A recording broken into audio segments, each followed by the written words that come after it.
Selamat datang di channel Saham Cuan. Sebelum kita mulai pembahasan hari ini, saya ingin mengingatkan kembali bahwa video ini sepenuhnya hanya untuk edukasi, bukan merupakan ajakan untuk membeli ataupun menjual saham. Semua keputusan investasi sepenuhnya ada di tangan Anda. Saya harap video ini dapat memperkaya wawasan teman-teman semua, khususnya tentang analisa fundamental perusahaan, dan kali ini kita akan membedah secara menyeluruh PT Wijaya Karya Beton Tbk atau yang lebih dikenal dengan kode saham WTON. Video ini dibuat pada tanggal 26 Oktober 2025 dengan menggunakan data keuangan kuartal kedua tahun 2025 serta harga penutupan saham WTON per tanggal 24 Oktober 2025. Dan seperti biasa, mohon teliti kembali angka-angka yang ditampilkan karena kemungkinan masih terdapat kekeliruan dalam pengambilan atau penginputan data. Video ini atas permintaan dari @aryavol3567. Baik, mari kita mulai. Profil perusahaan. PT Wijaya Karya Beton Tbk atau Wika Beton berdiri pada tahun 1997 sebagai anak perusahaan dari PT Wijaya Karya Persero Tbk, salah satu BUMN terbesar di bidang konstruksi dan rekayasa infrastruktur. Visi WTON cukup ambisius, yakni menjadi perusahaan terkemuka di bidang engineering, production, dan installation atau EPI, industri beton di Asia Tenggara. Perusahaan ini dikenal luas sebagai produsen beton pracetak terbesar di Indonesia, bahkan disebut sebagai yang terbesar di Asia Tenggara. WTON memiliki 14 pabrik tetap dan 1 mobile plant yang tersebar dari Pulau Sumatera hingga Papua. Selain itu, WTON juga memiliki 3 crushing plant masing-masing di Cigudeg Bogor, Lampung Selatan, dan Donggala Palu yang berfungsi untuk mendukung suplai material batu pecah dan agregat bagi produksi beton pracetaknya. WTON menjalankan pola bisnis precast engineering, production, installation. Artinya, perusahaan tidak hanya menjual produk beton, tetapi juga memberikan layanan rekayasa teknis, produksi, hingga pemasangan di lapangan. Produk-produknya meliputi tiang pancang beton, girder jembatan, saluran dan gorong-gorong, panel dinding pracetak, dan berbagai komponen struktur untuk proyek infrastruktur besar.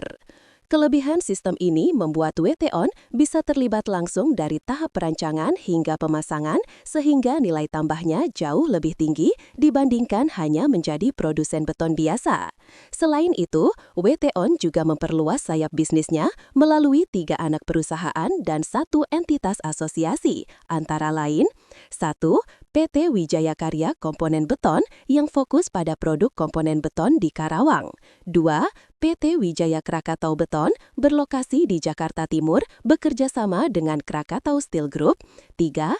PT Wijaya Karya Citra Lautan Teduh yang beroperasi di Batam dan menangani pasar beton di Kepulauan Riau dan sekitarnya. 4. Dan 1 entitas asosiasi, PT Wijaya Karya Pracetak Gedung yang berfokus pada pengembangan sistem pracetak gedung modern. Struktur bisnis ini memperlihatkan bahwa WTON memiliki kapasitas vertikal yang kuat mulai dari produksi bahan mentah hingga aplikasi langsung di proyek konstruksi besar. Kepemilikan saham dan manajemen. Sekarang kita lihat struktur kepemilikannya. Mayoritas saham WTON dimiliki oleh induk usahanya PT Wijaya Karya Persero Tbk dengan porsi sebesar 60%. Kemudian saham masyarakat non-warkat mencapai 38,8% dan sisanya dimiliki oleh individu serta manajemen perusahaan. Beberapa nama penting di jajaran direksi dan komisaris juga tercatat memiliki saham pribadi seperti Kuncara dengan kepemilikan sekitar 9,58 juta lembar saham, Agus Pramono 3,53 juta lembar, Rija Judaswara 2,34 juta lembar, lembar dan Verly Widiantoro sekitar 2 juta lembar. Meski jumlahnya relatif kecil, kepemilikan langsung dari para direksi ini menunjukkan komitmen dan kepercayaan terhadap masa depan perusahaan. Dari sisi tata kelola, dengan induk BUMN yang berpengalaman, WT-On memiliki struktur organisasi dan sistem pengendalian internal yang relatif kuat dibandingkan perusahaan sejenis di sektor swasta. Laporan laba rugi kinerja kuartal 2 2025. Sekarang kita masuk ke analisis kinerja keuangan, kita mulai dari laporan laba rugi. Selama periode 12 bulan terakhir, pendapatan WT-On tercatat sebesar 4,267 triliun rupiah, turun dari 4.896 triliun rupiah di tahun sebelumnya. Penurunan ini sekitar 12,8% secara tahunan yang menandakan adanya perlambatan proyek. Jika dibandingkan dengan masa keemasan WT-On di tahun 2018 hingga 2019, ketika pendapatan mencapai lebih dari 7 triliun, kinerja sekarang memang masih jauh di bawah level puncak. Namun, kita juga perlu melihat situasi makro. Tahun 2025 masih diwarnai fluktuasi harga bahan baku, terutama semen dan baja, serta perlambatan realisasi proyek infrastruktur pemerintah yang berimbang langsung pada sektor beton pracetak. Dari sisi profitabilitas, laba kotor tercatat sebesar 319 miliar rupiah, EBITDA sebesar 297 miliar rupiah, dan laba bersih hanya 51 miliar rupiah. Jika kita hitung, net profit marginnya hanya 0,4%, sangat tipis. Artinya, untuk setiap 1 triliun pendapatan, WT-On hanya mampu menghasilkan sekitar 4 miliar rupiah laba bersih. Itu menggambarkan tingkat tekanan biaya produksi yang sangat besar dan juga menandakan persaingan ketat di sektor beton pracetak. Dari sisi laba bersih per kuartal, kinerjanya juga menunjukkan fluktuasi. Kuartal pertama tahun 2025 menghasilkan laba 2 miliar, kuartal kedua 3 miliar, jauh di bawah kinerja tahun lalu yang pada periode sama bisa mencapai 12 miliar. Secara tahunan, laba WT-On pada puncaknya di tahun 2019 mencapai 512 miliar rupiah, sedangkan kini secara trailing hanya 51 miliar. Dengan kata lain, profit WT-On sudah turun lebih dari 90% dari level tertingginya. Neraca keuangan, balance sheet. Sekarang mari kita lihat kondisi neracanya. Total aset WT-On per kuartal kedua 2025 adalah 6.701 triliun rupiah, sedangkan total liabilitas mencapai 3.014 triliun rupiah dan total ekuitas sebesar 3.597 triliun rupiah. Jika kita lihat struktur hutangnya, WT-On tergolong sangat konservatif. Total utang hanya 252 miliar rupiah yang terdiri dari utang jangka pendek 39 miliar dan utang jangka panjang 213 miliar rupiah. Sementara kas perusahaan mencapai 195 miliar rupiah, membuat posisi net debt hanya sekitar 57 miliar rupiah. Dengan kata lain, perusahaan nyaris berada dalam kondisi net cash. Rasio debt to equity hanya 0,07, sedangkan rasio debt to asset sebesar 0,04. Angka ini menandakan bahwa struktur permodalan WT-On sangat aman dan rendah resiko. Rasio lancar atau current ratio sebesar 1,28 menunjukkan kemampuan perusahaan dalam memenuhi kewajiban jangka pendek masih terjaga dengan baik. Begitu juga dengan quick ratio di angka 1,00 yang berarti setiap Rp1 kewajiban lancar ditopang Rp1 aset liquid. Dari sisi leverage, financial leverage ratio sebesar 1,86 masih di level konservatif. Kesimpulannya, secara struktur keuangan, WT-On sangat sehat, tetapi tantangannya terletak di sisi efisiensi operasional dan profitabilitas yang masih rendah. Arus kas, cash flow. Kita lanjut ke laporan arus kas. Dalam 12 bulan terakhir, WT-On mencatat arus kas operasi positif sebesar 126 miliar rupiah. Ini menunjukkan bahwa bisnis masih mampu menghasilkan kas nyata dari aktivitas operasional sehari-hari. Namun, arus kas investasi tercatat negatif 99 miliar rupiah yang sebagian besar digunakan untuk capital expenditure, yakni belanja modal sebesar 101 miliar rupiah. Sementara itu, arus kas pembiayaan juga negatif 124 miliar rupiah, menunjukkan adanya pembayaran utang dan dividen. Setelah semua dikompensasikan, free cash flow WT-on masih positif sebesar 25 miliar rupiah. Ini artinya, meski laba kecil, perusahaan tetap menghasilkan uang nyata dari operasinya, sebuah sinyal yang sangat positif. Profitabilitas dan efisiensi. Mari kita bahas tingkat efisiensi dan profitabilitasnya. Margin laba kotor, gross profit margin, berada di 4,74%, margin operasi minus 0,57%, dan margin laba bersih hanya 0,4%. Dengan margin serendah ini, setiap kenaikan biaya bahan baku sedikit saja bisa langsung menghapus laba bersih perusahaan. Return on equity hanya 1,43%, return on asset 0,77%, dan return on invested capital 2,6%. Artinya, tingkat pengembalian modal WT-on masih jauh dari ideal. Namun, kita juga perlu pahami bahwa sektor ini memang siklikal dan sangat tergantung proyek.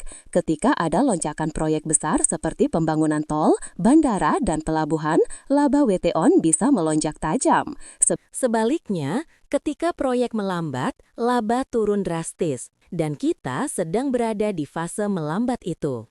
Dividen.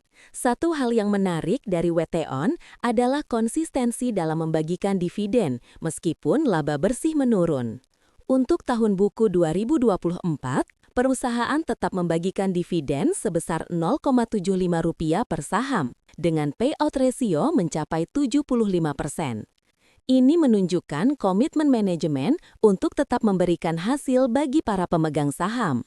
Meskipun dividen yield-nya hanya 0,75%, keberlanjutan pembayaran dividen ini bisa menjadi daya tarik bagi investor jangka panjang. Jika dibandingkan periode sebelumnya, tahun 2023, dividen Rp0,79, tahun 2022, Rp3,75, tahun 2021, 1,90, dan di masa jayanya tahun 2019, WT-on mampu membayar dividen hingga 15,36 per saham. Valuasi saham. Sekarang kita bahas valuasi sahamnya. Pada harga penutupan Rp100 per saham, kapitalisasi pasar WT-on berada di Rp872 miliar, dengan jumlah saham beredar 8,72 miliar lembar. Beberapa rasio valuasi penting: per TTM 16,94 kali, PBB hanya 0,24 kali, EV per EBITDA 3,44 kali, price to sales ratio hanya 0,20 kali. Artinya, secara valuasi, WT-on tergolong sangat murah dari sisi aset. Harga sahamnya hanya 1/4 dari nilai bukunya. Namun, dari sisi laba, valuasi ini belum mencerminkan undervalue sepenuhnya karena profitabilitasnya yang masih lemah. Bagi investor value jangka panjang, kondisi ini bisa dianggap kesempatan membeli di level undervalue, terutama jika percaya sektor infrastruktur akan pulih di 2026. Aktivitas bandar dan pergerakan harga. Dari data broker summary dan aktivitas bandar selama 3 bulan terakhir, terlihat adanya akumulasi ringan oleh beberapa broker besar seperti CC, PD, dan XL. Namun, volume akumulasi masih tipis dan belum menunjukkan aksi beli besar-besaran. Secara teknikal, harga saham WT-on selama setahun terakhir relatif sideways, turun minus 1,96% dalam setahun, namun naik 29,87% secara year to date. Artinya, saham ini sedang mencoba membentuk tren pemulihan jangka menengah meski masih di level bawah. Dalam 5 tahun terakhir, WT-on turun lebih dari 58%, dan jika dibandingkan 10 tahun lalu, penurunannya bahkan mencapai 90% dari level tertingginya di tahun 2015. Jadi, secara historis, harga saat ini sudah berada di area valuasi terendah sepanjang sejarah perusahaan. Kesimpulan. Baik, kita sampai di bagian akhir. Mari kita simpulkan seluruh analisa fundamental WT-on. Kekuatan WT-on, 1. Struktur keuangan sangat sehat dan leverage rendah. 2. Likuiditas kuat. 3. Valuasi saham murah secara aset. 4. Masih menghasilkan arus kas positif. 5. Tetap membayar dividen secara konsisten. Kelemahan WTON. 1. Laba bersih sangat tipis. 2. Pertumbuhan pendapatan melambat. 3. Efisiensi operasional rendah. 4. Bergantung pada proyek pemerintah. 5. Return on equity masih di bawah 2%. Secara keseluruhan, WTON adalah saham value cyclical, kuat di aset, lemah di laba. Murah secara valuasi, tapi membutuhkan katalis proyek besar untuk bangkit. Jika pemerintah mempercepat proyek Ibu Kota Nusantara, jalan tol, dan infrastruktur strategis di 2026, maka WTON bisa menjadi salah satu benefisiari utama di sektor beton pracetak. Jadi, untuk Anda yang berinvestasi jangka panjang dan percaya pada kebangkitan sektor konstruksi nasional, WTON bisa menjadi peluang di harga rendah. Namun, bagi trader jangka pendek, saham ini cenderung bergerak lambat dan membutuhkan kesabaran ekstra. Demikian analisa fundamental lengkap PT Wijaya Karya Beton Tbk versi channel Saham Cuan. Jika Anda suka pembahasan mendalam seperti ini, jangan lupa klik like, subscribe, dan nyalakan lonceng notifikasi agar tidak ketinggalan analisa saham fundamental lainnya. Terima kasih sudah menonton, sampai jumpa di video berikutnya.